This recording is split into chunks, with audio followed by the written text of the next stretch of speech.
आं नोंथांखौ चेलेन्ज खालामो सासे नाम बुं आं बेयाव बुंगोन जायफोर अरजों गेलेगोन बिसोर हांगार जालांगोन बिथांमोना बिसिबां बर' जोंबोथ' बर' जों खम बर' नामा जोंनि थैया माने खम बर' नामा बिथांमोनावल' बिराद बर'नि थै दं नामा आं बे आन्दलनाव जड़ित जाबाय मोनसे फिल्ड सरकारनि दिनाव ओरैबायदि गोजोन फैबाय ओरैबायदि सान्थि फैबाय लामायाव जुदि सिलाइ बारुद गोलैनानै थाब्लाबो खनग्रा मानसियानो गैला जों बिटिआर गोरोबथायानो जा बिटिसि गोरोबथायानो जा बिटिसि गोरोबथाया हाग्रामा महिलारि हारसिं खालामनो सुक्ति नङा दै जोंनि हानजानि सिङाव दिनैसिम बिजाथिखौ लानानै जेबो सावरायनाय जायाखै जोंनि हादोरा सुबुं खुंथाय हादोर right to vote right to elect right to choose जोंनो जोंनि भारतनि संबिजिरा साफ्रोमबो नोगोरारिफोरनो फान्डामेन्टेल राइट्स होदों आथिखालाव बिटिसि एबा बिटिआरआव लकसभा बिसायख'थिखौ लानानै गुबुन गुबुन राजखान्थि हान्जाफोरा गावसिनि राजखान्थि दोलोखौ लानानै साखाफारा जानायनि थासारिखौ नुनो मोन्दों बे समाव डिबि निउसनि जर'खा मोगा-मोगि हाबाफारियाव जोंजों लोगोसे दं आथिखालनि मिरु इउपिपिएलनि गाहाय नेहाथारि राजु कुमार नार्जारि सार बिथांखौ जोङो जोंनि डिबि निउसनि जानानै गिबियावनो बरायनानै लाबाय खुलुमबाय आथिखालाव बिथाङा मिरु इउपिपिएलनि गाहाय नेहाथारि बिबान लानानै गोबां दोलोनि गोख्रों खामानि मावबाय थानायखौ जों नुनो मोन्दों दा बिथांनिफ्राय जोङो आथिखालाव इउपिपिएल सोरखारा बिटिसिआव माबायदि जौगाथायनि खामानि मावदों आरो इयुन समाव बिसायख'थिखौ लानानै माबायदि साखाफारा बिथांनि बागै राजखान्थिनि आयदाखौ लानानै सावरायनो नाजागोन दा गिबियावनो जोङो मिथिनानै लानो नाजागोन जे थांनाय समाव बिपिएफ सोरखारा 17 बोसोराव माबायदि जौगाथायनि खामानि मावदों आरो आथिखालाव इउपिपिएल सोरखारा 3 बोसोर एबा 4 बोसोराव आगान होनानै दिनैसिमाव माबायदि जौगाथायनि खामानि मावदों बेनि फारागथिखौ सारा गिबियावनो नोंथांनि डिबि निउसनि नायगिरि नोंथांनिसिम खुलुमनाय जासिहरबाय दा 17 बोसोर बिपिएफ सरकाराव मा खामानि मावलांखो आरो जोंनि 3 बोसोर इउपिपिएलनि सरकाराव मा खामानि जाखो बेखौ नोंथाङा सोंनायाव आंनि फिननाया बेनो जे जोंनि इउपिपिएल सरकारनि दिनाव जोङो माइनाव सोरां बिथांखि लाबोदों माइनाव सोरां बिथांखिनि गेजेरजों 75,000 सेल्फ हेल्प ग्रुपनो रां होनायनि बेबस्था खालामनाय जादों जोङो बड'फा सुपार 50 मिशन खालामनाय जादों बेनि गेजेरजोंहाय जोङो एपिएससि इउपिएससि लोगोसे इन्जिनियारिं आरो मेडिकेलनि कचिं होनो फ्रि अफ कस्ट कचिं जों खालामनो सेस्था खालामदों बेनि लोगोसे जोङो अरुणोदय जोंनि आसाम गभर्नमेन्टनि स्किम बियो खिन्थु आसाम गभर्नमेन्टआबो जिहेतु इउपिपिएल बिजेपि आरो एजिपिनि सरकार बियो अरुणोदय जोङो स्किम होदों जोङो मिशन 100% रेशन जोङो खालामदों बिटिआरनि गेजेराव मिशन 100% रेशननि गेजेरजों 25 केजि माइरं फ्रि होनो थाखाय जों बेबस्था खालामदों लोगोसे 5 लाख रांनि फ्रि ट्रिटमेन्ट बोसोरसेयावहाय एप्रिलनिफ्राय मार्चसिम प्रत्येक बोसोरे जोंहा 5 लाखनि फ्रि ट्रिटमेन्टनि बेबस्था खालामनानै होनाय जादों आलारि सोरां बिथांखिनि गेजेरजों मन्दिर चार्च माने मन्दिर गिर्जा मस्जिद बेफोरनो जोङो 2 लाख रां होनो जों बेबस्था खालामनाय जादों आरो थांनाय बोसोरथामाव जोङो फ्राय 1000निफ्रायबो बांसिन किल'मिटार जों लामा जोङो माने फोसाबबाय मावबाय लामा दालां गासिबो जोङो मावबाय गतिके बेबायदि बुंलांबाय थायोबा हमना लादो जोंहा आइ अनसाय बिथांखिबो खालामनाय जादों आइ अनसाय बिथांखिनि गेजेरजों गोरबोआव थानाय आइजोफोरनो जोनोम जानायनि सिगां 6 दान मोनफ्रोमबो दानाव 1,000 आरो जोनोम जानायनि उनाव 4 दान 1,000 करि 10 दाननि थाखाय 10,000 होनायनि बेबस्था खालामनानै होनाय जादों बेबायदिनो गोबां बिथांखि थांनाय बोसोरथामावहाय बेयाव बोसोरथाम दा 17 बोसोराव बिपिएफ सरकाराव माबायदि जौगाथायनि खामानि मावदों नोंथाङा बिपिएफनि सरकाराव बेबायदि फ्लेगशिप स्किम गावनो खालामनाय फ्लेगशिप स्किम आङो नागिरनानै मोनाखै जायनि थाखाय आं मेल मिटिं जेरावबो बुंदों जे बिपिएफनि दिनाव माने फ्लेगशिप स्किम गावसोरनो बानायनाय मोनसे फ्लेगशिप स्किमनि मुं बुङोब्ला आं 5,000 रां होगोन होननानै आं चेलेन्ज खालामदोंमोन दिनैसिम बे 5,000 रांखौ थांनाय बोसोरनियाव रावबो लानो हायाखै 2020 मायथाइयाव जेब्लानाखि बिसायख'थिनि उनाव बिटिसि बिसायख'थिनि उनावहाय जों माखासे खोनानो मोन्दों जे बिपिएफ आरो इउपिपिएल जथाय सरकार खुंनो थाखाय नाजादोंमोन होननानै नाथाय बिपिएफ आरो इउपिपिएलआ जथाय सरकार खुङालासेनो बिजेपि जिएसपि जथाय लोगो नांनानै सरकार खुंदों नाथाय इउपिपिएल सरकारा बै समाव जे जिएसपि दोलोखौ अबर' दोलो होननानैहाय माखासे हेंथा खालामदोंमोन दा बेनि गेजेरावब्लाबो नाथाय इउपिपिएल सरकारा बिपिएफजों जथाय सरकार खुङालासेनो बिजेपि जिएसपि नांनानै सरकार खुङो दा बे बेलायावहाय मस्ट वेलकाम नोंथांनि गेजेरजों नोंथांनि चेनेलनि गेजेरजों आं बुंनो लुबैदों थांनाय दिनखौ बारहोदो गाबोनबो जुदि बिपिएफआ जोंनि हाग्रामा महिलारिया गावहा 17 बोसोर सिफ जालांखांखाबाय नालाय आरो बेसेबांथो बोसोर सिफ जाबावनांगौ बिथाङा जुदि इउपिपिएल हान्जाखौ मदद होनो थाखाय फैयोब्ला नैबेनो बिराद मोजां मोनसे सम जेरावहाय बिथांमोना जोंनि बिटिआर सरकारखौबो मदद होगोन बिपिएफनि जानानै लोगोसेयै फैगोन बिसायख'थियाव एमपि इलेक्सननि बिसायख'थियाव बिथांमोना इउपिपिएलनि बिजाथिखौनो मदद होनोसै होननानै बिथांमोना फैयोब्ला बिराद मस्ट वेलकाम नोंथाङा बिथांमोननि मेसेजखौ फाथायहर आरो बिथांमोननि चेनेलजों आं बिथांमोनखौ खावलायहरदों आगोलाव सोरजों रायज्लायनानै इउपिपिएलखौ मदद होनो नागिरामोन आं बेखौथ' मिथिया आं जेनेरेल सेक्रेटारि जेब्लानिफ्राय जादों अब्लानिफ्रायथ' बिथांमोननि रायज्लायनायखौ आं खोनायाखै दा जुदि बिथाङा राजि जानानै दङबा जे इउपिपिएलखौहाय मदद होनोसै होननानै बिपिएफआ जुदि सानबायब्ला सरकारखौ बर'फोरनिनो मोनसे मोननैबो हान्जाया ज' जानानै सरकारखौ खुंनोसै होननानै बुङोबा आंजों बिथांमोना सावरायदों आरो आं बिथांमोनखौ बाथ्रा होदों आंनि दैदेनगिरि जोंनि जे दैदेनगिरिफोर दं आंहा गावनि सायाव फोथायनाय दं जोंनि दैदेनगिरिफोरखौ आं कनभिन्स खालामनो हागोन जोंनि इउजि ब्रह्म सारमोनखौ आं कनभिन्स खालामनो हागोन रोंगोरा नार्जारिखौ कनभिन्स खालामनो हागोन आरो प्रमद बर' सारा गावनो सिफ जानानै थागोन जिहेथु हाग्रामा महिलारि सारा आगोलाव सिफ जाखांखाबाय 17 बोसोर आथिखालाव जोंना प्रमद बर' सारा दासो बोसोरथाम जानो मोनदों बिथांमोना जुदि मदद होफैमारोबा आं गोसो गोरबोजों बिथांमोनखौ साबायखर बावो आथिखालाव नुनो मोन जे बिटिसि एबा बिटिआरआवहाय इउपिपिएल सोरखारा खुंथाइ गोहोआव दासिम खुंगासिनो दङ नाथाय माब्लाबा नुनो मोन जे इउपिपिएलआसो बिटिसिखौ दैदेनो ना बिजेपिआ इउपिपिएल सालायो मोननैनि गेजेराव दान्थे बिदान्थेखौ जानाय नुनो मोनो बे बिथिङाव बेरेखा दोलोआ बिजेपिखौसो सालायो होननानै बुंनो नागिरो बे बिथिङाव सरकारा जाहैबाय मोनथाम हान्जानि सरकार इउपिपिएल बिजेपि आरो जिएसपि मोनथाम हान्जानि सरकार बेयाव इउपिपिएलआ मोनसे माने लिड पार्टि जानायखायनो जोंना इउपिपिएलनिफ्राय जोंहा चिफ पजिशनखौ मोनदों डेपुटि चिफ पजिशनखौ जों मोनदों लोगोसे बिटिसि एसेम्ब्लिनि स्पिकार बे पजिशनखौबो जों मोनदों इउपिपिएलआ गतिके जों बाव लिड मोनसे पार्टनार क'लिशन एलायन्सनि आरो स्टेटआव बिजेपिआ लिड माने पार्टनार जायनि थाखाय बिथांमोना सिएम मोनदों गासिबो मोनदों स्पिकार मोनदों आरो जों एजिपि आरो इउपिपिएलआ बिथांमोनखौ मदद होदों केन्द्रीय सरकारावबो बेनो जोंहा जिहेतु सासेल' एमपि जोंनि सासे एमपिआ थांनानै एनडिए सरकाराव जों मदद होदों बेयाव जोंहा बिजेपि आरो इउपिपिएलनि गेजेराव खुनु मन'मालिन्य गैया खुनु दावराव गैया खुनु गाज्रि सानलायनाय गैया नोंथांमोना नुगोन इउपिपिएल आरो बिजेपि जथायै फैगोन 20-25 बोसोर जयैनो सरकार खुंलांबाय थागोन एक ये प्रोवेदा का एक प्रोडक्ट है जो मैंने बहुत सारे लोगों को मैंने दिया और बहुत अच्छा रिजल्ट देखने को मिला है आप देख सकते हैं इसका नोनी जूस ये प्रो नोनी प्लस है ठीक है प्रो नोनी प्लस एक ऐसा जूस है जो हमारे शरीर में जो जिस आहार के कारण आज जो बीमारियां बढ़ रही हैं उसको रोकने में ये बहुत ज़्यादा लाभकारी है ये आपको मिलेगा बोरोलैंड थेरेपी सेंटर कोकराझार काची गांव बस स्टैंड के सामने तुगलऊ ब्रह्मा आप उनसे कंसल्ट कर सकते हैं उनका मोबाइल नंबर है 9974030738 बिटिसिनि माखासे बिफानफोर बे बिफानखौहाय बिटिआर एग्रिमेन्टजों बा गोरोबथाजोंहाय 14था डिपार्टमेन्टखौ स्टेट गभर्नमेन्टआव हरफिनबाय बा डिसिनो गथायजोब्बाय पावारखौ होननानै गोबां सुबुंफ्रा सावरायबाय थादों आरो इउपिपिएलखौबो बुङो जे स्टेट सरकारनो हराखै मायाखै बा बेफोरबायदि दान्थे बिदान्थेखौ नुनो मोनबाय थादों गेजेर ससेयाव नाथाय दाखालि बावैसो थांनाय माखासे एसेम्ब्लि जथुम्मायावहाय बे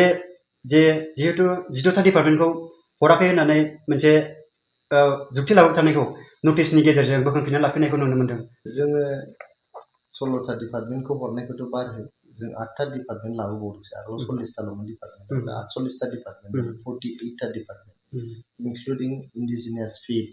डिपार्टमेन्ट बेवहाय दिनै जाबाय नङा होमबा सिट्स बायदि मोनसे डिपार्टमेन्ट जाबाय टटेल 48था डिपार्टमेन्ट जोंनि बिटिसिनि गेजेराव जाबाय गतिके हरनायनि खुनु बाथ्रायानो गैया हरनायखौ बारहो लाबोनायसो जोंना दा बिथांमोना माने इसुआनो गैया नालाय इसु गैयैखायनो बिथांमोनखौ रिजेक्ट खालामदों बिपिएफआ मिथिखा हसिखा बिसोर मिथिया नङा 17 बोसोर सरकार सालायनानै बिथांमोननि दैदेनगिरिफ्रा मिथिगौ जे बेखौ हराखैनो जुदि हरदोंबा जों बोरै बोखारना लाफिननो हागोन जोंथ' बोखारना लाफिननो हानो नाङामोन जोंनि गोसो बेयो जों जेब्ला गोसो होगोन जेब्ला गोसो बोखारना लागोन आरो बाहाय डिसिफ्रा जिहेतु जोंनि बिटिआर सरकारनि सिङाव फैबाय दिनै बिथांमोननि एसिआरखौ लिरनो हानाय जाबाय दिनै जोंनि प्रिन्सिपाल सेक्रेटारिया डिसिफ्रा दिनै प्रिन्सिपाल सेक्रेटारिनो रिपर्ट खालामनो गोनां जाबाय प्रिन्सिपाल सेक्रेटारिया जोंनि चिफ सारनो रिपर्ट खालामो गतिके बावहाय दिनै प्रिन्सिपाल सेक्रेटारिया नटिफाइ खालामनानै डिसिफोरखौहाय मनिटरिं आरो सुपारभिजननि दायित्व होदों प्रिन्सिपाल सेक्रेटारिया सोरनि सिङाव थायो प्रिन्सिपाल सेक्रेटारियाथ' जोंनि बिटिआरनि चिफनि सिङावसो थायो चिफआ जेरै बुंगोन इएमआ जेरै बुंगोन बेबायदिसो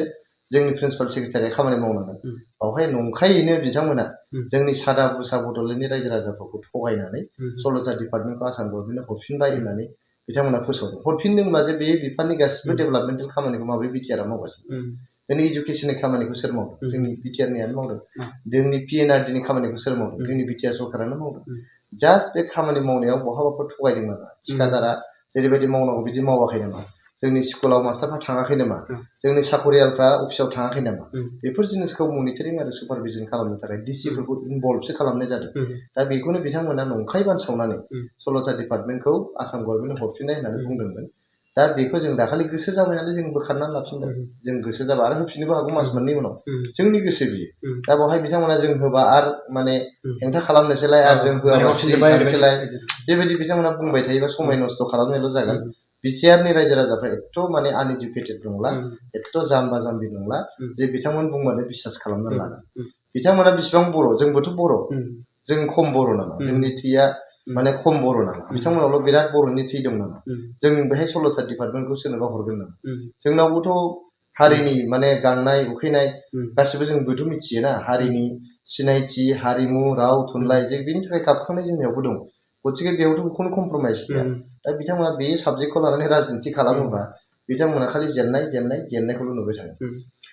आथिखालाव जों मिथिगौ इउपिपिएल सोरखारा खुंथाय गोहोआव फैनायनि उननिफ्रायनो गोबां थांखि बिथांखि लानानै बिटिसिखौ दैदेनगासिनो आरो माब्लाबा नलेज फेस्टिभेल माब्लाबा खेलानि बेलायाव आइएसपिएल आरो लिटारेचारनि बेलायाव लिटारेरि फेस्टिभेल बायदि बायदि फेस्टिभेल लानायखौ नुनो मोनबाय थादों नाथाय बे फेस्टिभेल लानायखौ बेरेखा हान्जाया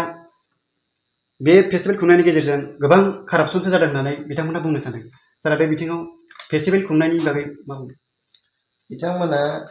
हयथ' लाजिनाय मोनदों जे जों जे दिनै थुनलाइनि फेस्टिभेल खुंदों जों दिनै गियाननि फेस्टिभेल खुंदों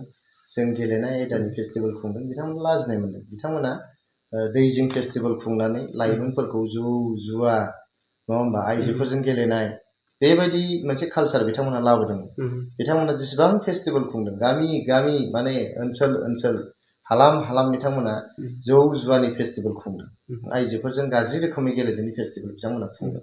दिनैबो हयथ' बिथांमोना जोंखौ बेबायदि कालसाराव गोदो जानो लुबैयो बेबायदि फेस्टिभेल खुंजानो लुबैयो ओंखायनो दिनै कनस्ट्राक्टिभ क्रिएटिभ आरो माने सास्टेनेबल डेभेलपमेन्टनि थाखाय जे जोङो फेस्टिभेलफोर खुंदों सारा मुलुगाव जोंनि बड'लेण्डनि इमेजखौ मोजां खालामनो थाखाय जोंनि बड'लेण्डनि रोंगौथिफोरखौ गुबुननो देखायनो थाखाय गोदो जोङो हार्ड पावारखौ देखायबोबाय जों जे जुजिनो हायो नांनो हायो जों सिलाइ बारुदजों गेलेनो हायो जों रेल होबथानो हायो बेखौ जों दिन्थिबोबाय दिनै जोङो खिन्थु बेबायदिनो दिन गैला जोंनि सफ्ट पावारखौ दिन्थिनायनि सम फैबाय ओंखायनो जोङो थुनलाइनि गियाननि हारिमुनि गेलेमुनि बेबायदि फेस्टिभेलफोर जों खुंदों आरो बेखौ जों खुंलांबाय थागोन बिपिएफआ जेसेबांखि होना मानो जों बेखौ खुंलांबाय थागोन बिथांमोना अपोजिसन हान्जायाव थानानै दिनै जुदि कनस्ट्राक्टिभ अपोजिसन बिथांमोना जुदि लानो रोङाबा अपोजिसन हान्जायावबो बिथांमोना गोमोरलांनांगोन लासैनो रायजो राजाया बिथांमोनखौ जोगारगोन आथिखालाव इउपिपिएलआनो एबसु आरो एबसुनि इउपिपिएल होननानै मानगोनां बिटिसिनि बारगाव गाहाय हाग्रामा महिलारि बिथाङा बुङो आरो थांनाय बावैसो आथिखालनि इउपिपिएल बिपिएफ दोलोनि लाइमोन नेहाथारि कासम बसुमतारिया बुंदों इउपिपिएलआनो एबसुखौ दानो एबसुआ इउपिपिएलखौ दाना होदों होननानै बुंदों दा बे बिथिङाव दुलाराय बर' फरायसा आफादा बिराद मोनसे गोथार आफाद बियो हारिनि सिनस्रि बियो हारिनि माहारियारि आफाद गतिके बेखौ लानानै जायफोरनो बेबायदि बानबुंथाय होगोन आरो बेबायदि बानसावगोन गाज्रि नोजोरजों नायगोन गाज्रि सानस्रि लाबोगोन आं बेयाव बुंगोन जायफोर अरजों गेलेगोन बिसोर हांगार जालांगोन आथिखालाव बुंदों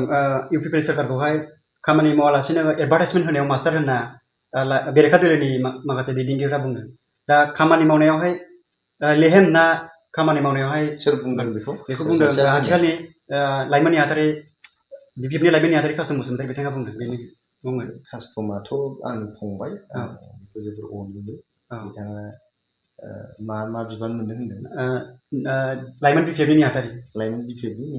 इयुथ बिपिएफ सेक्रेटारि मोनहैयो इयुथ बिपिएफनि सेक्रेटारि बेखौ आं बुंला फंबायखौथ' मा बुंनो जेनेबा रायजो राजाफ्रा बयबो मिथिखायो फंबायजों नांलायनायाबो थिग नङा कासम बसुमतारिया आं बेखौल' खावलायनो लुबैदों कासम बसुमतारिखौ दासो बिथाङा राजखान्थियाव हाबजेनदों मोजां लामा लालांनांगौ मोजां कनस्ट्राक्टिभ सिन्ताधारा खालामलांनांगौ माने लाइमोनफ्रा राजखान्थियाव फैदों जोबोद मोजां क्वालिफाइड मानसिफ्रा फैदों जोबोद मोजां आंनि गोसो गोरबोनि बिथांनिसिम गाहाम हामलायनाय आं जासिहरदों खिन्थु नेगेटिभ सिन्ताधाराफोरखौ दालाथों आरो BPFनि गोदोनि कालसारफोरजों जाहाथे गोरोब दालांथों जौ जुवा लोंनाय जानाय बेफोरजों जाहाथे दा गोरोब जाथों दाखालिसो बावाखै हाबा जादों बिथाङा मोजां संसार जालांथों एसे माने ग्रें ग्रें न' बां लुनानै रायजो जालांनो हाथों आं बेखौल' खावलायनो लुबैदों कास्टमखौ बार होनानै सोरबा जुदि फुराना BPF दंबा नोंथाङा खोमायाव हमना लाबो आं देखायगोन आरो नोंथाङा हमग्रा जा खोमायाव हमना लाना ओमफ्राय मा मावदों आं बेखौ देखायगोन बिथांमोना बे माइनाव सोरां बिथांनिखौ मानो नुवाखै अरुण'दय होनायखौ मानो नुवाखै 1 लाख न'खरनो हा होनायखौ मानो नुवाखै बयनिबो रेशन कार्ड होनानै 25 केजि फ्रि माइरं आरो 5 लाखनि फ्रि ट्रिटमेन्ट होनायखौ मानो नुवाखै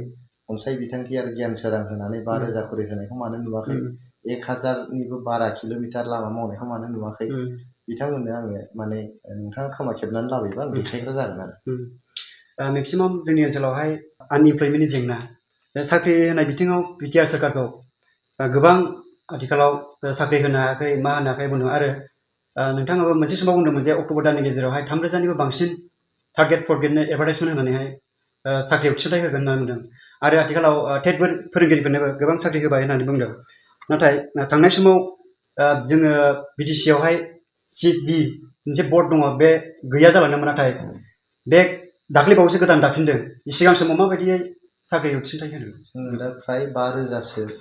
साख्रि होबाय जोङो बिदि खाम सिफुं जथा दामनानै साख्रि होआ जों जायनो साख्रि होयो आरामसे स्रोद स्रोद एपइन्टमेन्ट लेटार लाङो बिथांमोना जइन जायो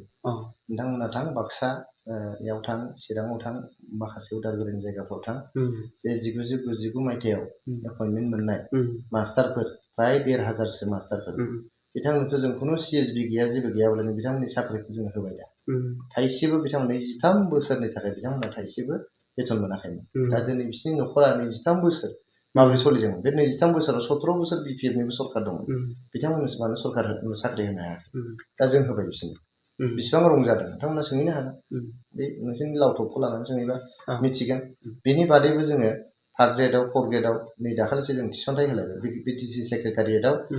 जों दाखालिसो एपइन्टमेन्ट लेटार रानदों सासे नोंथांमोननि खौरां बिजोंनिबो सासे मानसिया मोनदों आं नुदों मिडियायाव नाथाय CSB बर्डआ जे गैयामोन दा बे बिथिङाव मा CSBखौ नांथारगौ खोथा गैया CSB गैयाबालायबो साख्रि होनो हादोंबा माथो गाज्रि CSBनि साख्रिखौल' आं लागोन होननानै सानदोंबा सोरबा बेखौथ' जों माबोरै हेल्प खालामनो हाया बेखौथ' हेल्प खालामनो हाया दा CSBया दाबाय जायफोर CSB गैयाबालायनो साख्रि मोनबाय बिसोर लाखांबाय दा CSB बर्डआबो दानाय जाबाय दा बेनि गेजेरजों जायफोर CSB गैयाबालायनो लाया होननानै थादोंमोन एबार लानो हासिगोन CSB दाखांबाय नालाय आथिखालाव बिटिआर गोजोन गोरोबथा जानाया 4 बोसोर आगान होबायानो नाथाय आथिखालनि बिटिआरनि मानगोनां प्रमद बर' सारखौ बिटिआर गोरोबथानि मोनसेबो दफाफोरखौ मावफुंनो हायाखै होननानै गोबां सुबुङा बुङो सार बे बिथिङाव बे सेपारेट बड' मिडियामनि सेपारेट डाइरेक्टरेटआ मोनसे बिटिआरनि क्लस नङा आरो बे बर' रावा जे दिनै आसामनि एस'सियेट अफिसियेल लेंगुवेज जाबाय बे बिटिआर गोरोबथानि नङा होमबा दिनै जोंना गहपुर बारनानै सिमुलुगुरिसिम बिटिआरनि बाउन्डारिया एक्सटेनसन जाबाय आरो माखासे गामिफोर जिहेतु जोंनाव बहाय हादाननि गामि जोबमोन हानि मोन्थाय गैयामोन हानि पाट्टा गैयामोन दा बे फरेस्ट राइट्स एक्ट 2006नि आन्डाराव हा पाट्टा होनानै बेखौ फरेस्ट रेभिनिउ भिलेज खालामनानै आरो फ्राय गोबां गामिफोर 600सो गामिफोर हाबनो थांगासिनो दंबावो थाबैनो आरो बै गामिफ्रावहाय जोंनि बिटिआरनि समस्तिफोर एक्सटेनसननि खामानि बेबो जोंना जागासिनो दं अलरेडि माने डिलिमिटेसना समस्तिनि डिलिमिटेसना MP इलेक्सन जोबखांनायनि उनावनो जर सरसे बे जोंनि 60टा समस्ति बानायनायनि जे डिलिमिटेसन 54 to 60 54निफ्राय 60सिम 54बो जानो हागौ 55बो जानो हागौ किन्तु आप टु 60सिम बे समस्ति दाफामनायनि खामानिया जागासिनो दं जोंना गामि सोसननायनि बेलायावहाय खाथि गामिखौ सोसनलाबानो मोनसेनि उनाव मोनसे गामि सोसननायखौ लानानै माने बियो माखासे बेरखांजोला बुंदों जे बियो बिटिसिनि माखासे बिटिसिनि गोहोखौसो फोजोबस्रांनो थांदों बा बियो मोनसे सेटेलाइट सिस्टेम जानो थांदों होनना बुंदों बेनि बेलायाव बेरेखा हान्जाफ्रा बेरेखा खालामनांगौखाय बुंबाय थागोन किन्तु बेफोर जिनिसखौ जों मिथिया नामा जोंबो मिथिगौ ना बिसोरल' मिथिगौ ना बिसोरल' लेखा फरायदों नामा जों फरायाखै नामा जों आदुवा नामा जोंथ' आदुवा नङा ना गतिके बिथांमोना जोंखौ फोरोंनो नागिरदोंबा बे टाइम वेस्टेजनि बादै जेबो नङा जोंबो मिथिगौ बे कन्टिगुवास जानांगौ 6 सिडिउला कन्टिगुवास जायो कन्टिगुवासआनो जागोन बिथांमोना बैसिम थांदोंना थाङाखैथाय बिथांमोनाथ' सनितपुर बिश्वनाथनि जोंनि बर' रायजो राजाफ्रा ट्राइबेल रायजो राजाफ्रा अमा सिथार रंजागासिनो दं बिथांमोना रंजादों बिथांमोनखौ थांनो होलाय थांनो हायो नामा बिथिं थांबानो होसो जागोन बिसोरो बिजों हेंथा खालामनायनि दा हरैनि रायजो राजाफ्रा एथ' रंजा बाजा दङ एथ' खुसि जादों रावबोथ' सासे बुङाखै जे जोंनो नाङा बेखौ होननानै गथिखे आं बुंगासिनो दं जेंनाखौ जे जोंना जोंनि बर' रायजो राजाफ्राबो हानि मोन्थायानो गैयामोन दा हानि मोन्थायखौ लासै लासैनो होगासिनो दङ गोबां रोजा न'खरफोरनो हानि मोन्थाय होनाय जाबाय दा हानि मोन्थाय होखांग्रोमोनानै फेमिलिफ्रा जिहेतु लेन्ड राइटखौ मोनबाय दा गामिया जोंना फरेस्ट रेभिनिउ जासिगोन फरेस्ट रेभिनिउ जाग्रोमोनानै बेखौहाय एगेइन जोंनि बिटिआरनि जे माबा बेयाव सोसननाय जासिगोन सोसननायल' नङा जोंनि बिटिआरनि जे समस्ति बेनि एक्सटेनसन जानो थांगासिनो दं बेजोंहाय नङा होमबा माखासे 54निफ्राय 60सिम जे समस्ति दं बेयाव जानो थांगासिनो दं आरो फैगोन जे बिसायख'थि जोंनि बिटिआर बिसायख'थि जों 2025 मायथाइयाव डिसेम्बर दानावहाय बिथांमोनाबो बे बिसायख'थियाव बाहागो लागोन बिटिसिआ 6 सिडिउलनि आन्दाराव मोनसे एमेन्डमेन्ट एकर्ड जादोंमोन 2003 मायथाइयाव 10 फेब्रुवारि खालाराव नाथाय बे गोरोबथाजोंनो बर' रावा 8थि फारिलाइयाव हाबदों जे जिहेतु सारा बुंदों बिटिआर गोरोबथानि गेजेरजों जोंनि बर' रावा आसामनि सेकेन्ड एस'सियेट लेंगुवेज जाबाय होननानै दा बे बिथिङाव बिथांमोना बुंदों जे बर' रावा सेकेन्डआवबो नङा थार्डआव नङा फार्स्टआवबो नङा होननानै मानगोनां जोंनि बारग' बिटिसिनि गाहाय हाग्रामा महिलारि सारा बिथाङा बुंदों दा बर' रावा अलरेडि 8थि फारिलाइयाव हाबफानानैब्लाबो सेकेन्डआवबो नङा थार्डआवबो नङा होननाय बिथिङाव सारा मा बे 19 बोसोर बिथाङा माने आसामनि एस'सियेट लेंगुवेज बानायनो हायाखै नङा होमबा आरो बिटिआर गोरोबथायानो जा बिटिसि गोरोबथायानो जा बिटिसि गोरोबथाया हाग्रामा महिलारि हारसिं खालामनाय सुक्ति नङा दै आं बे आन्दलनाव जड़ित जाबोनाय मानसि 1997निफ्राय 2003 सिम आं आन्दलनाव दंमोन लाइमोनफोरखौ खर' लान्था सिनहै आन्दलन खालामहोनाय मानसिया सोंहैनो हागोन जोंनि गसाइगावआव नङा होमबा गथिखे दिनै जुदि बिथाङा बुङोबा आं हारसिङैनो आन्दलन खालामनानै बिटिसिखौ लाबोदों बिनिफ्राय माथो बुंबावनो आरो नङा होमबा बिटिआरआबो रावनिबो नङा बिटिआर सुक्तिया खालि प्रमद बर'निल' नङा बेयो बर' रायजो राजानि नङा होमबा जोङो लासै लासैनो दावखोबाय थादों आगोलाव बिएसि एकर्ड जादों बिएसि एकर्डआव जोंहा थोजासे नङामोन जों बिटिसि एकर्ड खालामदों बिटिसि एकर्डआव थोजासे नङामोन जों बिटिआर एकर्ड खालामदों बिनि उनावबो जुदि साबसिन हामसिन एकर्ड सोरबा लाबोना होफैनो हायोबा जों बेखौ वेलकाम खालामो जो डायबिटीज वाले हैं और जो डायबिटीज से ज़्यादा परेशान हो रहे हैं इन्होंने प्रो बेरी आप समझते हैं बेरी एक ऐसा चीज़ है बहुत मतलब फलों में जिसके अंदर सबसे ज़्यादा गुण भरा हो वो वाला ये सप्लीमेंट है जितने भी दर्शक आप लोग देख रहे हैं एक बार जरूर इसको इस्तेमाल करें क्योंकि शरीर से बढ़कर कुछ नहीं होता ये आपको मिलेगा बोरोलैंड थेरेपिस्ट सेंटर कोकराझार काची गांव बस स्टैंड के सामने तुगलक ब्रह्मा आप उनसे कंसल्ट कर सकते हैं उनका मोबाइल नंबर है 9974030738 बिथांनिफ्राय जों गोबां बाथ्रा मिथिनो हाबाय दा बे बिथिङाव आरोबाव जों बिथांनिफ्राय मिथिनो नाजागोन जे दा जोंनि ओनसोलाव बिटिसि हालामाव बांसिन बर' रावनि जेंनाखौ लानानै गोबां सावरायो बा दान्थे बिदान्थे जाबाय थानायखौ नुनो मोनो दा आथिखालाव इउपिपिएल खुंथायगायाव थानाय सोरखारनि गेजेराव बर' रावनि बेनारखौ लानानै दान्थे बिदान्थे जाबाय थानाय थासारिखौ नुनो मोनदों दा माब्लाबा जों बर' रावखौ लिरालासिनो एसामिस बा इंराजि हांखोजों लिरदों माब्लाबा बेखौनो बोखारदों आरो बेखौनो गोमोरफिनदों बेफोरबायदि बेला गेजेर जोंनि सरखारनिफ्राय स्ट्रिक्टलि बुंनाय दङ जे जोङो बर' राव लिरनांगौ होननानै बर' राव मोनफ्रोमबो साइनबर्डआव थानांगौ बर' राव गैयाब्लानो साइनबर्ड लिरनो नाङा होननानै बहाबाफोर जुदि बर' रावखौ लिराखैबा जोंनि नटिसआव लाबोनांगौ जोबोद लासिं बाथ्रा जोंनि बिटिआरनि जे गोदानै माने साजायनाय गेट जोंनि बिटिआर सेक्रेटारियेटनि बेवहाय जों बर' रावल' लिरदोंमोन जोंनि बिपिएफनि दैदेनगिरि मा नाम मोनलाय बेना सालाकाथिनि एमसिएलएआ देरहासार बसुमतारी बिथाङा जे बुंदोंमोन जे मानो बर' रावखौल' लिरखो हारसा रावखौ मानो लिरजाया होननानै बिथाङा बुंबाय बिथांमोननि दाबियाव दिनैहाय गासिबो हारसाफ्रा ज' जाजोबनानै जोंनि सरखारनि हेंथायै माने खुद्रिखांदोंमोन खुद्रिनायनि थाखाय दिनै हारसा रावखौबो जोङो लिरनो गोनां जादों नङा होमबा दा बेयावनो बुजियो जे सेन्टिमेन्टआ सोरना बांसिन गथिखे बिथांमोना सोरखौ फोरोंनो फैदों बर'नि सेन्टिमेन्ट लानानै जेराव हारसानि बर'नि साइनबर्ड लिराखै बे साइनबर्डखौ बोखारबानो जाबाय आरो बे सरखारनिल' बिबान नामा बे साफ्रोमबो बर' फिसानि बिबान नङा होमबा गुबुन रावाबो थाथां जों बुङाखै जे हारसा रावा थानाङा होननानै खिन्थु बर' रावा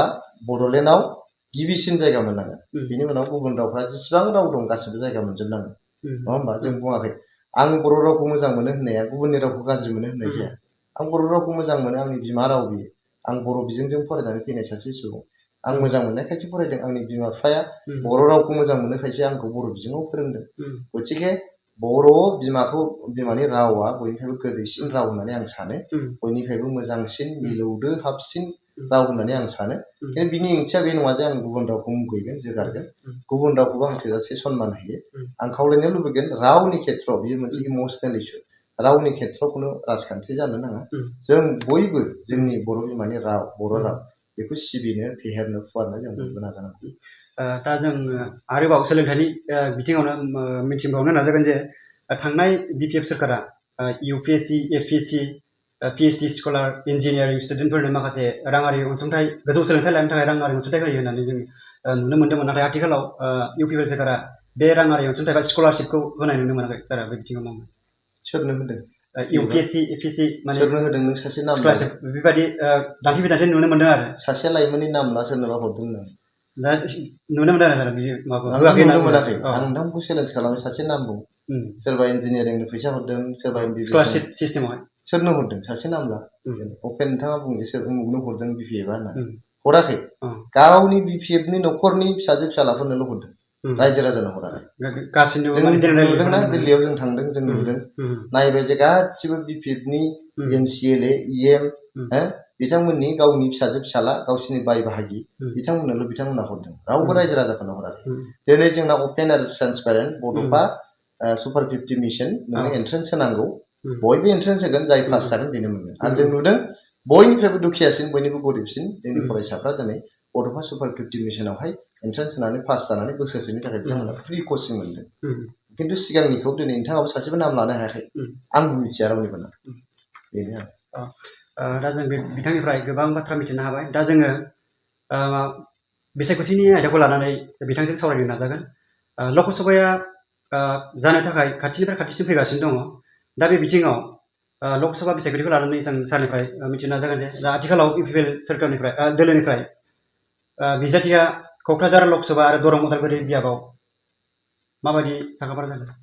जोंना सिदा सिदि खोथा जोंना दरं उदालगुरि आरो क'क्राझार मोननै समस्ति मोननैयावबो एनडिए हिसाबै गेलेगोन दरं उदालगुरियावहाय जोंहा एनडिएनि जानानै बिजेपिनि केन्डिडेट थागोन आरो क'क्राझाराव एनडिएनि जानानै इउपिपिएलनि केन्डिडेट थागोन आरो जोंना स्पेसियेल बिदि साखाफारा जानांगौ जेबो गैया जोंनि रायजो राजाया गासिबो इउपिपिएलजों दं गासिबो भटारफ्रा मानगोनां भटार रायजो राजाफ्रा जोंनि इउपिपिएलजों दं ओमफ्राय आरो मा साखाफारा जानांगौ साखाफारा जाबानो इलेक्सन देरहानो हायो नामा साखाफाराजोंथ' इलेक्सन देरहानो हाया रायजोफ्रा नोंखौ मोजां मोननानै भट होबासो नों देरहानो हागोन आरो दिनैहाय मानो बिपिएफखौ भट होबावो 17 बोसोर बिथांमोननो भट होयै होयैनो देरहाहोबावो माबा मोनसे मोजां मावनांगौ दंबा बे 17 बोसोरावनो मावना लानांगौमोन मावाखै बिथांमोना खालि बुलाय सोलाय मानसि होसोनाय मानसि देथारनाय मानसि बुथारनाय धन दाबि खालामनाय बेबायदिखौल' बिथांमोना खालामबोदों हारिजों हारि माने न' सावलाय होनाय बेफोर खामानिखौल' मावदों दिनै जोंनि इउपिपिएल सरकारनि दिनाव ओरैबायदि गोजोन फैबाय ओरैबायदि सान्थि फैबाय लामायाव जुदि सिलाइ बारुद गोलैनानै थाब्लाबो खनग्रा मानसियानो गैला दिनै गतिके दिनै बिपिएफखौ मानो लाबोफिनबावनांगौ खुनु खारनथ' गैला बिपिएफखौ लाबोफिननानै मा जों होनाय अरुनदयखौ दानहोनो नागिरदों जों होनाय रेशन कार्डखौ दानहोनो नागिरदों नामा जों होनाय 25 केजि माइरं 5 लाख थाखा बेखौ दानहोनो नागिरदों जों होनाय माइनाव सोरां बिथांखिनि 75 रांखौ बिथांमोना दाननो नागिरदों जों होनाय आलारि सोरां मन्दिर गिर्जा माने जोंनि मस्जिद बेफोराव 2 लाख खरिसो जों होदों बेखौ बिथांमोना दाननो नागिरदों नामा गतिके दिनै बिपिएफखौ फिन खनसेबाव सरकाराव लाबोफिननायनि खुनु जुक्ति गैया आरो दिनै जोंनि इउपिपिएलआ मा दाय मावदों प्रमद बर' सारा दिनै मा दाय मावदों बिथाङा एकदम मोजां इन्टेनसनजों मोजां फिलसफि मोजां मोनसे आइडिअलजि लानानै सिगांगासिनो दङ बड'लेण्डनि गेजेराव बिथाङा गोजोन गायसनदों बिथाङा अननाय जायफोरजों जादों बिथांमोननो न्याय होनो सेस्था खालामदों दिनैहाय बिथांमोना 1 लाख परियालनो हा होनानै बिथांमोना इसिबां माने स्वाधीनतानि उनाव जे हाखौ जे मोनाखैमोन बे हाखौ दिनै 1 लाख परियाला मोनबाय आरो 1 लाख परियालनो होनो थांगासिनो दंबावो दा बेबायदि खामानि मावफुबाय थानाय समाव मोनसे क्रिएटिभ कनस्ट्राक्टिभ खामानि मावफुबाय थानाय समाव बेखौहाय बन्द खालामनानै थाबैनो आरो बिपिएफखौ लाबोफिननायनि माबा मोनसे खारन दं होननानै आं साना बेनि थाखायनो फैगौ बिसायख'थिया बियो मोनसे डान डिल आरो बेवहाय खुनु कन्टेस्ट जानाय नङा एनडिएआनो देरहागोन आरो जोंनि भारतनि प्रधान मन्त्रि मानगोनां नरेन्द्र मदि बिथाङा खनसेबाव 3rd टार्मनि थाखाय बिथाङा प्राइम मिनिस्टार जानो थांगासिनो दं प्राइम मिनिस्टार जानानै बिथाङा भारतखौ बयनिफ्रायबो 3rd लार्जेस्ट इक'नमि बानायनो थाखाय मोनसे सिमां नुदों बिथाङा खननै प्राइम मिनिस्टार जानायाव बिथाङा अलरेडि भारतखौ 5th लार्जेस्ट इकनमि बानायबाय दा 3rd लार्जेस्ट बानायसिगोन बिथांनि दारैनो न' लेट्रिन थांदों न' गैजायिफ्रा न' मोनदों गोग्गो लोंनायनि दै बेबस्था जादों फ्रि रेशन मोनदों आरो जोंनि आसामावथ' खुनु खोथायानो गैया जोंनि आसामनि गिबि मन्थ्रि मानगोनां डक्टर हिमन्त बिश्व शर्मानि दैदेननायावहाय जोंनाव खमसे खमबाबो 12था एमपि 14थानि गेजेराव 12था इन्डिया देरहागोन आरो बांसिननिफ्राय बांसिनबा 13थाबो जानो हागौ लकसभा बिसायख'थि लानानै क'क्राझार लकसभा बियाबाव सारखौ जों खोनानो मोनदों जे इउपिपिएलनिफ्राय बिजाथि गसंथागोन होननानै सारा जुदि बिसायख'थियाव टिकेट मोनोब्ला रायजोनि थाखाय माबायदि खामानि मावगोन होननानै नोंथाङा एसेबां मा सानो नोंथांमोनखौ जोबोद जोबोद गोसोनिफ्राय आङो धन्यबाद होयो जे आंनि मुंखौबो नोंथांमोना बारे बारे लाबाय थादों नोंथांमोना आंखौ जोबोद मोजां मोनो खौरां बिजोंनि सुबुंफ्रा जिहेतु 20 बोसोर जों ज' एक्टिभिजम खालामबोबाय नोंथांमोना मिडियानि एक्टिभिजम खालामदों आं ससियेल एक्टिभिजम खालामबोदों हयथ' नोंथांमोना आंखौ अननानै मोजां मोननानै आंखौनो बिजाथि जाजानो लुबैनाय मोनसे गोसो गोरबोआव दं नाथाय आं बुंनो लुबैयो जोंनि हानजानि सिङाव दिनैसिमबो बिजाथिखौ लानानै जेबो सावरायनाय जायाखै जेब्ला सम जागोन अब्ला सावरायगोन जोंहा जिहेतु बिसायख'थिखौ फोसावाखै होनदों बेखौनो फोसावाखै बिसायख'थिया माब्ला जामारगोन बेखौ नोंथाङा मिथिगौ नामा मिथिया आंबो मिथिया गथिखे जों दिनैनि बिजाथि सावरायलायनायनि मा खोथा दं नोंथांमोना मोनसे एनालाइसिसनि गेजेरजों हयथ' सानदों जे उमुक जानो हागौ होननानै दा बेहाय जोंनि इउपिपिएल हानजानि सिङाव खिन्थु जेबो बिजाथिखौ लानानै सावरायाखै सावरायगोन जोंनि दैदेनगिरिफोर दङ जोंनि मानगोनां प्रमद बर' सार उरखाव ब्रह्म सार उरखाव गोरा ब्रह्म सार जोंहा रोंगोरा नार्जारि सार जोंहा गबिन्द बसुमतारी सार बिथांमोन दैदेनगिरिफोर सुस्थ' मगजजों सिन्था खालामनानै जिरायनानैहाय जोंनि एनडिएनि पार्टनारफोरजोंहाय सावरायनानै जोंनि बिजाथिखौहाय फोसावगोन थि खालामगोन आरो गिबि नोंथांमोनानो सिगांसिन जोङो खिन्थाहरनाय जागोन एक ये प्रोवेदा का एक प्रोडक्ट है जो मैंने बहुत सारे लोगों को मैंने दिया और बहुत अच्छा रिजल्ट देखने को मिला है आप देख सकते हैं इसका नोनी जूस ये प्रो नोनी प्लस है ठीक है प्रो नोनी प्लस एक ऐसा जूस है जो हमारे शरीर में जो जिस आहार के कारण आज जो बीमारियां बढ़ रही हैं उसको रोकने में ये बहुत ज़्यादा लाभकारी है ये आपको मिलेगा बोरोलैंड थेरेपी सेंटर कोकराझार काची गांव बस स्टैंड के सामने तुगलव ब्रह्मा आप उनसे कंसल्ट कर सकते हैं उनका मोबाइल नंबर है 9974030738 थांनाय समाव इउपिपिएल दिल्लीआ सोलायनायनि मुङाव रायजो राजाफोरनि सिगाङावहाय रादाय होनानै भट बिबाय आरो बिटिआर गोरोबथाखौ लानानै रायजोफोरनि सिगाङाव इलेक्सनखौ सोलायनायनि मुङाव रायजोफोरनिफ्राय भट लानानै खुंथाय गोहोआव फैबाय एबार नेक्स्ट फैगोन बिसायख'थियाव माबायदि रादाय लानानै रायजोफोरनि सिगाङाव रादाय होनानै बिसायख'थि गेलेनो थाखाय थियारि गिबि रादायानो जोंहा जे बिटिआर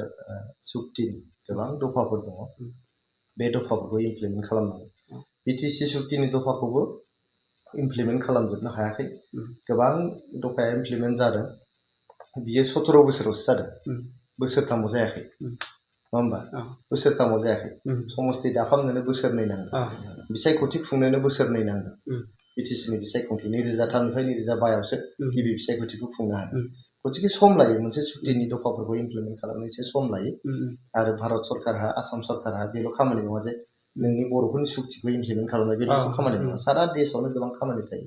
दा गथिखे जोंनि नैबे बिसायख'थियावहाय जों प्रथम एजेन्डायानो जागोन जे